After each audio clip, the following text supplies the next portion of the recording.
Hello students, आप सबका एक बार फिर से स्वागत है एमजी पॉलिटेक्निक के इस यूट्यूब प्लेटफॉर्म पर। ये आप लोग का कंटिन्यूड वर्जन है। इससे पहले वाला जो लेक्चर था आपका 2.5 था, ये आपका जो है अब 2.6 चलेगा। ठीक है, तो आइए इसमें हम लोग जो है बात कर लेते हैं कि हम लोग का कौन सा टॉपिक रह गया। इसमें हम लोग का जो बचा हुआ टॉपिक है वो है विमा को प्रदर्शित करने की विधियाँ, है ना। यानी कि जो डायमेंशनिंग है, किसी भी ऑब्जेक्ट की डायमेंशनिंग को किस तरीके से प्रदर्शित किया जाता है उसका तरीका यहाँ पर बताया गया है। होगा क्या, सबसे पहला है कि संरेखीय विधि।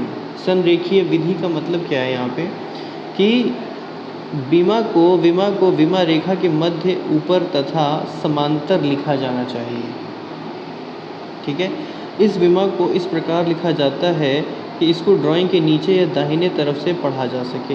तिरछी विमा रेखा पर विमा को चित्र 2.38 के अनुसार लिखा जाता है। जैसे चित्र आपको दिखाई दे रहा होगा 2.38, तो इसमें तरीका बस यही है कि जो भी आपका डायमेंशन लाइन है उसके ऊपर, उसके साइड में आपको उसकी नंबरिंग करनी है। जैसे 70 लिखा हुआ है तो 70 को इन दोनों एरो लाइन के बीच में तोड़ कर नहीं लिखा गया है, पूरी एक ऐसे परफेक्ट एरो लाइन बना ली गई है। उसके ऊपर जो है मध्य पे क्या लिखा गया है, 70 लिखा गया है। ठीक है, ये तो विमा रेखा ऐसा हो गया जो हॉरिजॉन्टल है। परंतु जो भी विमा रेखा वर्टिकल होती हैं, जो ऊर्ध्वाधर होती हैं, जैसे 30 पे यहाँ पर है, तो 30 पे बीच में साइड में लिखेंगे, चाहे लेफ़्ट साइड में लिखें, चाहे राइट साइड में लिखें, चाहे अंदर से लिखें, चाहे बाहर से लिखेंगे। ठीक है, तो ये जो तरीका है उसको कहते हैं संरेखीय विधि। इसमें क्या होता है, बस आप लोग को ध्यान ये रखना है कि पॉइंट से पॉइंट को, डायमेंशन लाइन को, एक पूरी डायमेंशन लाइन तैयार करनी है, उसको कहीं भी ब्रेक नहीं करना है।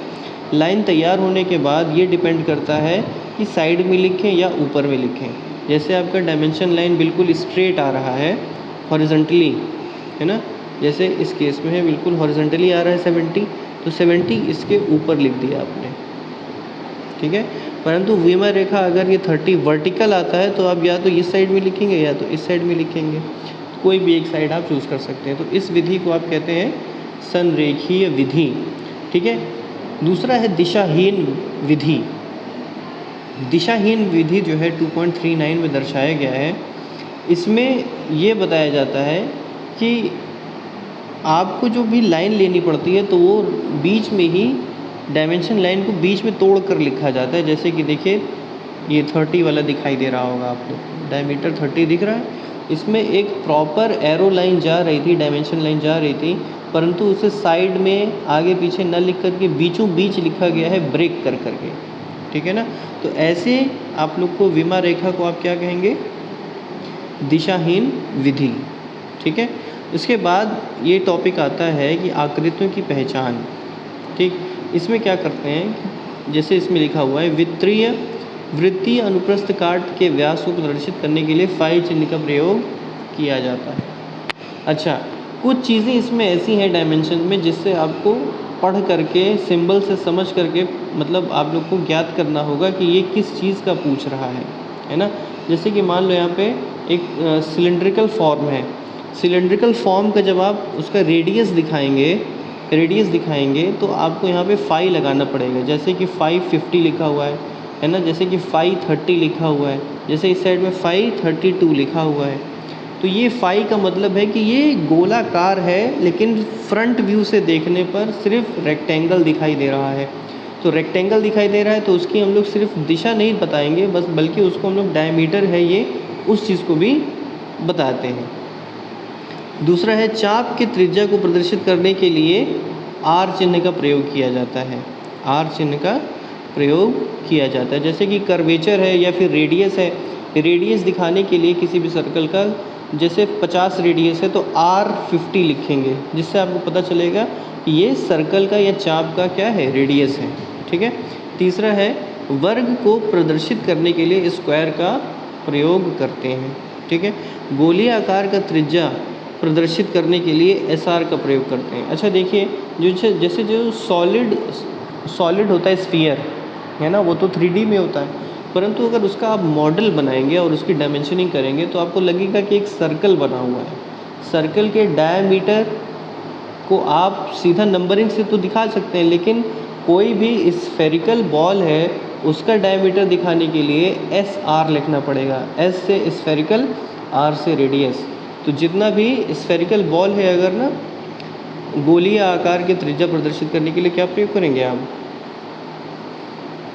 S R. उसी तरीके से गोलीय आकार के व्यास को प्रदर्शित करने के लिए एस फाई का प्रयोग किया जाएगा। बात समझ में आ गई। देखिए इसमें कुछ नई नई चीज़ें हैं, जैसे एस फाई है, एस आर है, ये सी वाले में स्क्वायर छोटा सा बना है, बी वाले में आर बना हुआ है। तो क्वेश्चन इसमें ऑब्जेक्टिव ये पूछ सकता है आपको कि जैसे त्रिज्या को दर्शाने के लिए कौन सा सिंबल इस्तेमाल किया जाता है, तो आप त्रिज्या को दर्शाने के लिए आर का इस्तेमाल करते हैं, व्यास को दर्शाने के लिए फाई का, इसी तरीके से गोलीय त्रिज्या को एस आर का, गोलीय व्यास को एस फाई का। ठीक है, बात समझ में आ गई। इसके बाद आता है विमा की व्यवस्था। ये 3 पॉइंट हैं, 3 तरह की विमा अवस्था है। उसके बाद ये आपका टॉपिक ख़त्म हो जाएगा।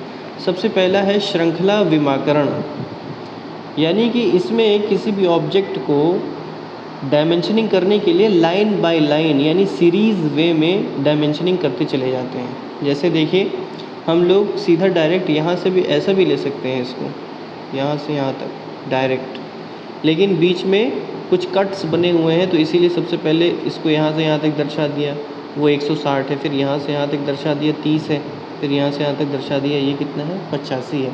तो टोटल आपका कितना हो जाएगा 275। तो ऊपर से आप 275 दर्शा सकते हैं और इधर नीचे से 60 पहले, 160 पहले, फिर 30, फिर 85। तो ये आपने सीरीज़ में किया है ना, श्रृंखला पद में किया, इसीलिए ऐसी व्यवस्था को आप क्या कहते हैं, श्रृंखला विमाकरण। ठीक है। दूसरा आता है समांतर विमाकरण। उसमें क्या होता है, पैरेलल तरीके से बताते चले जाते हैं। जैसे 64 इसमें बना दिया, इस वाले केस में हम लोग अगर देखें, ये रहा सबसे पहला 64 है, उसके बाद इसी पॉइंट से, इसी वाली पॉइंट से पूरा डायमेंशन लेते चले जाते हैं। पहले यहाँ से यहाँ तक का लिया, फिर इसी पॉइंट से यहाँ तक का ले लिया, फिर इसी पॉइंट से पूरा आखिर तक का ले लिया गया। तो ये देखिए ये तीनों लाइन आपस में क्या है, पैरेलल है, यानी इसीलिए समांतर विमाकरण। ठीक है। तो क्वेश्चन आपसे ये पूछ सकता है एग्जाम्पल में, एग्जाम्पल के तौर पर और एग्ज़ाम में, कि आपको इस तरीके की डायमेंशनिंग कुछ दे देगा, उसमें पूछेगा कि ये कौन से तरीके का विमाकरण है, ये समांतर है, ये श्रृंखला है, ये संयुक्त विमाकरण है, ये क्या है। ठीक है।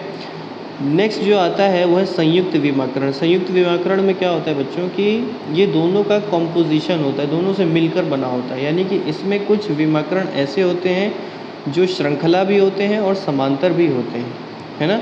यानी संयुक्त विमाकरण जो है आप इस तरीके से समझ सकते हैं, संयुक्त विमाकरण जो है वो श्रृंखला और समांतर का जोड़ होते हैं।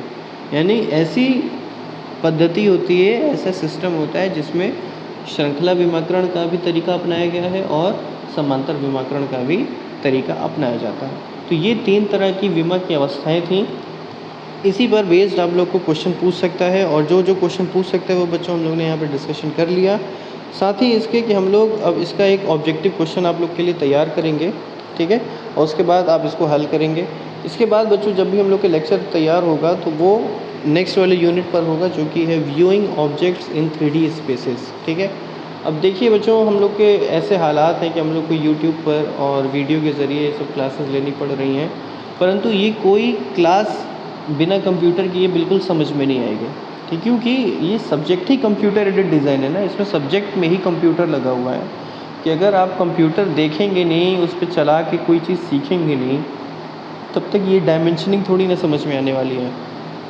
लेकिन फिर भी जहाँ तक कोशिश हो सकता है ऐसे महामारी के दौर में, वो हम लोग प्रयास कर रहे हैं, और आप लोग से यही उम्मीद रखते हैं कि आप लोग भी हमारे प्रयास का भरपूर रिज़ल्ट देंगे। ठीक है। तो बच्चों हम लोग से मुलाकात होगी नेक्स्ट वाले वीडियो लेक्चर में, जो कि है आप लोग का यूनिट 3, और उस पर जितने भी सवाल बन सकेंगे हम लोग उस पर अब चर्चा करेंगे। तब तक के लिए आप लोग बच्चों इसी को पढ़ते रहें और घर पर रहें एवं सुरक्षित रहें। धन्यवाद।